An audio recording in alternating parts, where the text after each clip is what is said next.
नमस्कार, मैं Roopnarayan Sharma, Resonance PCCP division senior Hindi faculty. और प्यारे बच्चों, आज हम क्लास 10th और वो भी कौन सा सीबीएसई कोर्स या फिर राजस्थान बोर्ड अपन कह सकते हैं, उसी का हमने एक टॉपिक लिया था पिछली क्लास में। कौन सा? यह दंतुरित मुस्कान और फसल। तो हम इस नागार्जुन साहब ने लिखा है, हम इस टॉपिक पे इनका जीवन परिचय पढ़ चुके थे और ये भी पढ़ चुके थे। ये दंतुरित मुस्कान का पाठ प्रवेश पढ़ चुके थे। ये दंतुरित मुस्कान का पूरी कविता हम पढ़ चुके थे, समझ चुके थे। तो आज हम चलते हैं इसी में। एक छोटी सी कविता है यहाँ पर, फसल। फसल क्या है? कोई कहता है, मानव कहता है कि साहब मानव का सृजन ही, मानव की मेहनत ही फसल है। लेकिन नागार्जुन साहब का यहाँ पर रवैया है वो बिल्कुल हटके है। उन्होंने कहा है कि इस प्रकृति में जब भी प्रकृति और मानव दोनों एक साथ सृजन करते हैं, तब जाकर ही नव सृजन हो पाता है। बिल्कुल हो पाता है। अब इसका प्रमाण दिया है फसल के माध्यम से। क्या कहने का प्रयास किया है यहाँ पर नागार्जुन साहब ने कि एक के नहीं, दो के नहीं, ढेर सारी नदियों के पानी का जादू है। प्यारे बच्चों, संपूर्ण भारत की सभी नदियां बह करके जब इस धरा को संचित करती है, कितनी ही वीरान हो, कितना ही ऐसा लगे जैसे मरुस्थल हो, कुछ भी पैदावार न हो, लेकिन जब सींचती है तो इस धरती को हरा भरा बना देती है। यानी कुछ भी नहीं था और एकदम से ये हरी हो जाती है। ये किसका जादू है? ये पानी का जादू है। किसका जादू है? पानी का जादू है। दूसरा क्या है? एक के नहीं, दो के नहीं, लाख लाख कोटि कोटि हाथों के स्पर्श की गरिमा है। जब पानी तो है सही, वो तो एक जादू की तरह काम करता है। मुरझाए हुई प्रकृति को एकदम संचित करके क्या कर देता है? एक जीवित कर देता है। दूसरा है लाख लाख, करोड़ों करोड़ों, जब ये हाथ एक साथ काम करते हैं, कोई मजदूरी कर रहा है, कोई ट्रैक्टर चला रहा है, कोई खेत को जोत रहा है, कोई हल चला रहा है, जब लाखों करोड़ों हाथ मेहनत करते हैं, तब जाकर के फसल उत्पन्न होती है, तब जाकर के ये धरती पैदावार बनती है। तो यहाँ पर दो बात हमने कही, पानी और मेहनत। इन दोनों के सहयोग के अलावा क्या फसल को पैदा करने में औरों का भी सहयोग है? तो चलते हैं अपन। एक के नहीं, दो के नहीं, हजार हजार खेतों की मिट्टी का गुणधर्म है। बच्चों, जो हमारी मिट्टी है, आपने तो देखा होगा, भूरी मिट्टी, दोमट मिट्टी, इधर से जलोढ़ मिट्टी, काली मिट्टी, मध्यम काली मिट्टी, ऐसी बहुत सारी मिट्टियां हैं जिनमें अपना अपना पोषक तत्व होता है।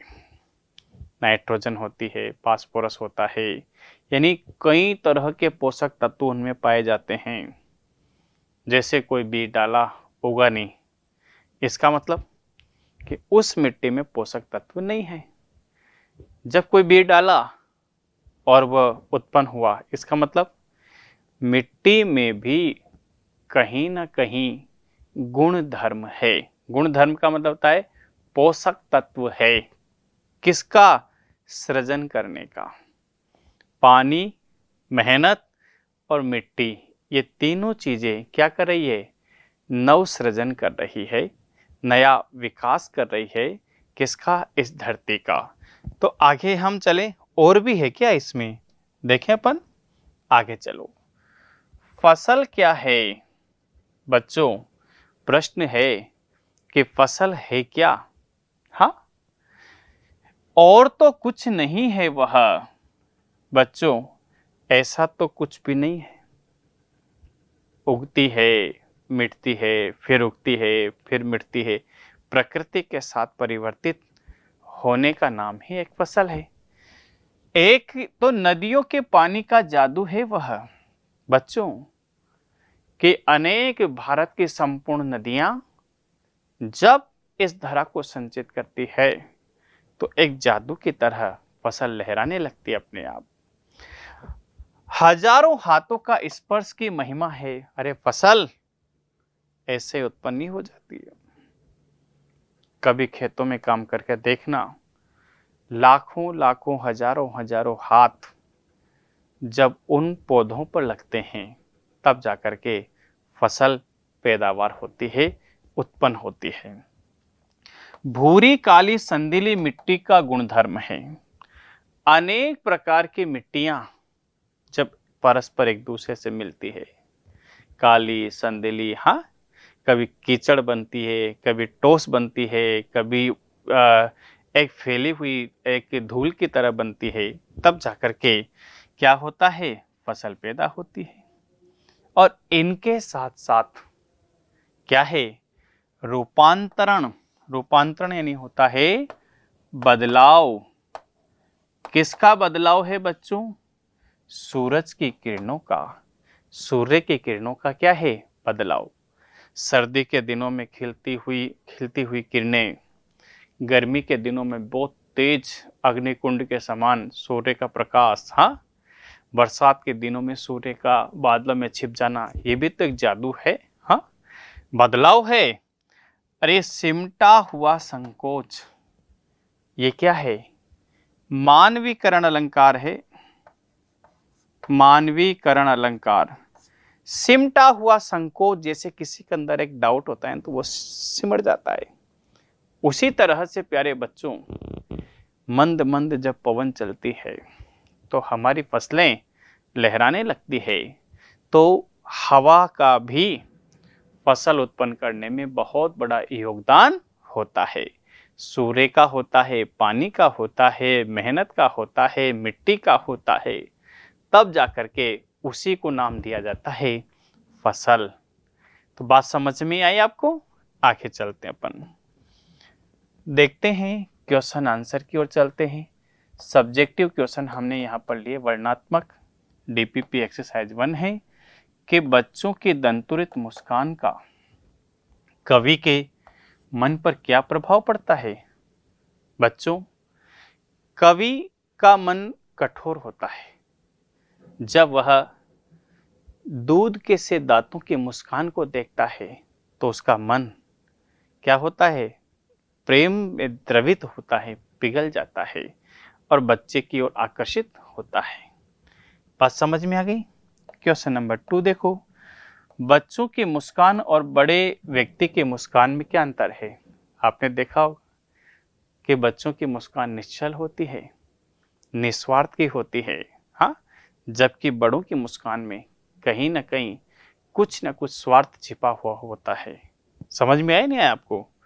आगे चलें। क्वेश्चन नंबर 3 कि कवि ने बच्चों की मुस्कान के सौंदर्य को किन किन बिंबों में, हाँ, आपने देखा होगा किन किन, कि झड़ने लगे शेफालिका के फूल, देखा होगा ना, कि जिस तरह से शेफालिका के फूल को थोड़ा सा स्पर्श करने से ही वह झड़ जाता है, इसी तरह से बच्चे भी जब आप उनको थोड़ा सा स्पर्श करोगे तो वह भी मंद मंद हंसी के साथ अपनी हंसी को बिखेर देते हैं।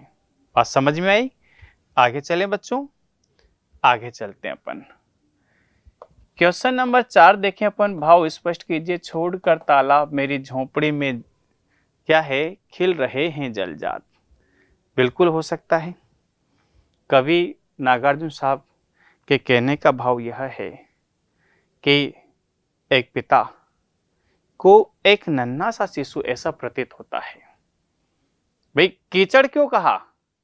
अभाव में जीने वाले लोग, गरीबी में जीने वाले लोग, जिनका आर्थिक कमजोरी परिवार रहा हो, लेकिन कीचड़ में कमल, यानी जिसको ये दुनिया गंदा समझती है उसमें ही कमल का जन्म होता है। इसी तरह से जिनको चाहे समाज कैसा भी समझे, लेकिन बच्चा जब आता है तो वो तो एक कमल के फूल के समान उस परिवार को महकाता है। बात समझ में आ गई आपको? छू गया तुमसे कि झड़ने लगे सिपाही। अभी मैंने आपको 2 मिनट पहले भी बताया था कि बांस था या बबूल, यानी बांस था या बबूल। बच्चे को पिता के हाथों का स्पर्श कैसा लग रहा है? कठोर है ना?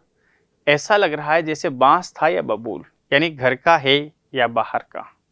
ये बात समझ में आ गई आपको? आगे चलो, क्वेश्चन नंबर 5 कि दंतुरित मुस्कान पाषाण हृदय को भी पिघलाकर जल बना देता है। कथन सत्य या असत्य? बिल्कुल सत्य। नन्हे नन्हे दांतों की मुस्कान जब कोई भी व्यक्ति देखता है तो उसके अंदर कितना ही क्रोध समाहित हो, कितना ही क्रोधित हो, कितना ही कठोर हृदय का हो, लेकिन क्या होता है, एक नन्हे से शिशु की मुस्कान को देख करके उसका मन उस बच्चे की ओर आकर्षित होता है और एक प्रेम का संचार उसके मन में होने लगता है। बिल्कुल हो जाएगा। आगे चले अपन। झोपड़ी में खिल रहे जलजात कैसा लग रहा है? कि जैसे तो पंक्ति का आशय, प्रस्तुत पंक्ति काव्य पंक्ति का आशय यह है कि बच्चे का घर में जन्म लेना, ऐसा प्रतीत हो रहा है जैसे तो झोपड़ी में कमल खिल रहे हों। आगे चले अपन। फसल कविता में कवि क्या क्या संदेश देना चाहता है? फसल कविता के माध्यम से कवि यह संदेश देना चाहता है कि जब प्रकृति और मानव कर्मशील रहते हैं, गतिशील रहते हैं, तब ही नव सृजन हो पाता है। इन दोनों के बिना नव सृजन का कोई बिल्कुल भी नहीं हो सकता। बात समझ में आ गई आपको? फसल कविता का प्रतिपाद्य, फसल कविता का प्रतिपाद्य यहाँ पर यह है कि जिस तरह से फसल बीज से लेकर के फसल तैयार होने तक प्रकृति, सूर्य, हवा, पानी और यहाँ तक मानव की मेहनत जब सार्थक रूप से होती है तब फसल का जन्म होता है। इसी तरह से इस प्रकृति में जब भी सृजनात्मकता आगे बढ़ती जाएगी तभी हम सृजनशील बनेंगे और इस सच्चा लाभ इस प्रकृति को, इस मानव जीवन को हम देंगे। आगे चले अपन। ऑब्जेक्टिव टाइप के क्वेश्चन यहां पर लिए हैं हमने, तो देखते हैं एक्सरसाइज नंबर 2 कि फसलें किसके अमृत भरे प्रभाव से सींचकर पुष्ट हुई है? बादलों के, तालाबों के, नदियों के और नहरों के। तो बच्चों हमने तो अभी पढ़ा है कि नदियों के। आगे है कि फसलों में किसकी मेहनत छिपी हुई होती है? बच्चों, किसानों की मेहनत छिपी हुई होती है। आगे समझ में आपको ये? आगे चले अपन। क्वेश्चन नंबर 3 मिट्टी का गुणधर्म किसे कहा गया है? किसको कहा गया है? मिट्टी का गुणधर्म है किसको? कौन? फसल। किसको कहा गया? फसल को। आगे चले क्वेश्चन नंबर 4 नन्हा शिशु किसकी ओर अपलक देख रहा था? पिता की ओर। पिता कहें या कवि कह सकते हैं अपन, कवि की ओर भी है, बिल्कुल है। आगे चले क्वेश्चन नंबर 5 बच्चों की मुस्कान मुर्दे में भी जान डाल देती है। इसका अर्थ क्या है? हाँ, कि बीमार व्यक्ति को भी ठीक कर देती है, मुर्दे को भी जीवित कर देती है, हताश व्यक्ति को भी आशा का संचार। यहाँ पर सी ऑप्शन बिल्कुल आपका सही आंसर रहेगा। क्वेश्चन नंबर 6 बच्चों की मुस्कान में किसे पिघलाने की शक्ति है? कठोर व्यक्ति के मन को पिघलाने की शक्ति है। ये समझ में आ गया नहीं आया आपको? हाँ, आगे चले अपन।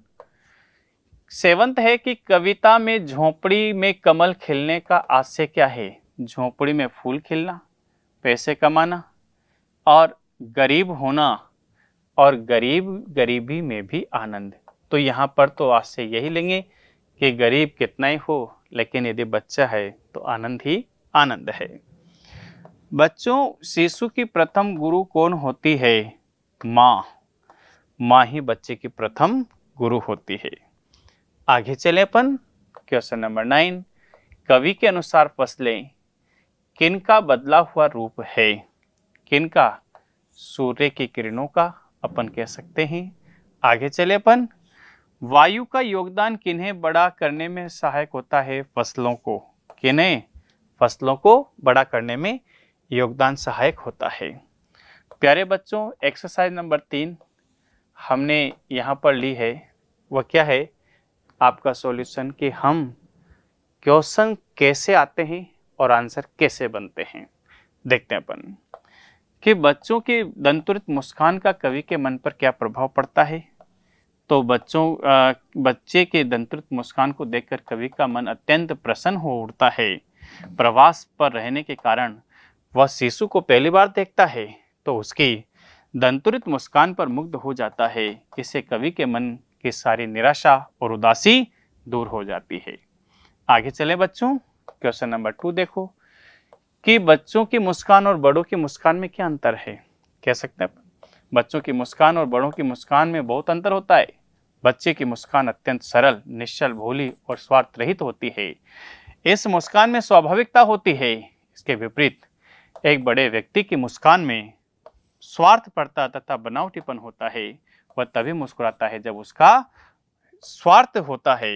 इसमें कुटिलता देखी जा सकती है, जबकि बच्चों की मुस्कान में सरलता दिखाई देती है। आगे चले बच्चों, आगे है कि कवि के बच्चों ने बच्चे की मुस्कान के सौंदर्य को किन किन बिंबों में, बिंब जानते हो क्या आप? बिंब यानी होते हैं दृश्य। तो देखो, पहला बिंब, कवि को लगता है कि कमल तालाब को छोड़कर उसकी झोंपड़ी में खिल रहा है। दूसरा, ऐसा भी लगता है कि पत्थर पिघलकर जलधारा के रूप में बह रहे हों। तीसरा, बांस या बबूल, शेफालिका के फूल झड़ने लगते हैं। आगे चले अपन। यस, भाव स्पष्ट कीजिए। पहला देखो, छोड़कर तालाब मेरी झोंपड़ी में खिल रहे हैं जलजात। तो यहाँ पर कह सकते हैं अपन कि तालाब मेरी झोंपड़ी में खिल रहे जलजात का आशय यह है कि कवि को बच्चे की धूल दूसरे शरीर देखकर ऐसा लगता है जैसे कमल तालाब को छोड़कर उसकी झोंपड़ी में खिल रहे हों। बच्चा का रूप सौंदर्य कमल पुष्प के समान है। दूसरा अपन कह सकते हैं, छू गया कि झड़ने लगे शेफालिका के फूल, कि कम उम्र वाले शिशु जिनके दांत निकल रहे होते हैं उनकी मुस्कान मनोहारी होती है। ऐसे बच्चों की निश्चल मुस्कान देखकर उसका स्पर्श पाकर बांस या बबूल से भी शेफालिका के फूल झड़ने लगते हैं। अर्थात कठोर हृदय वाला व्यक्ति भी सरस हो जाता है और मुस्कुराने लगता है। आगे चलें अपन क्वेश्चन नंबर 5 कि मुस्कान और क्रोध भिन्न भिन्न भाव है। इनकी उपस्थिति से बने वातावरण का भिन्नता से चित्रण कीजिए। बच्चों, मुस्कान से किसी भी व्यक्ति की प्रसन्नता व्यक्त होती है। मुस्कुराने वाला व्यक्ति स्वयं खुश होता ही है। अपनी मुस्कान से दूसरों की भी प्रसन्नता कर देती है। इससे वातावरण बोझिल होने से बच जाता है। दूसरी ओर क्रोध हमारे मन में व्यग्रता, आक्रोश और अप्रसन्नता का भाव प्रकट करते हैं। क्रोध की अधिकता में हम अपना नियंत्रण खो बैठते हैं और वाचा मनसा कर्मणा दुर्व्यवहार यानी वचनों से, मन से और कर्मों से करने लगते हैं।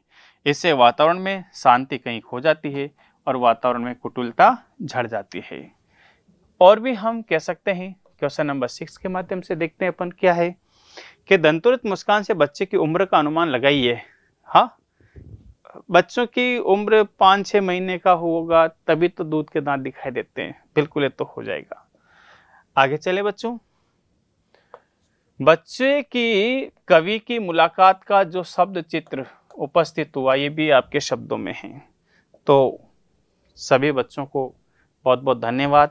आज हमने पढ़ा उसके सब्जेक्टिव क्वेश्चन, ऑब्जेक्टिव क्वेश्चन, यानी हर टाइप का क्वेश्चन हमने यहाँ पर लिया है। प्रश्न लिए हैं, अपने मन के भाव जाने हैं और साथ में साथ आंसर कैसे लिखते हैं इनके बारे में भी हमने बहुत कुछ जाना है। तो आज हम इसको यहीं पर पूर्ण करते हैं। आज हमने यह दंतुरित मुस्कान फसल कविता पढ़ी और सभी क्वेश्चन को हल किया। तो प्यारे बच्चों, आप बताएं कि आपको कैसा लगा, क्या जितना हमने पढ़ा है कि आपको वो समझ में आया। ज़रूर बताना, सब्सक्राइब करना, लाइक करना, कमेंट करना। ठीक है बच्चों, आपको बहुत बहुत धन्यवाद।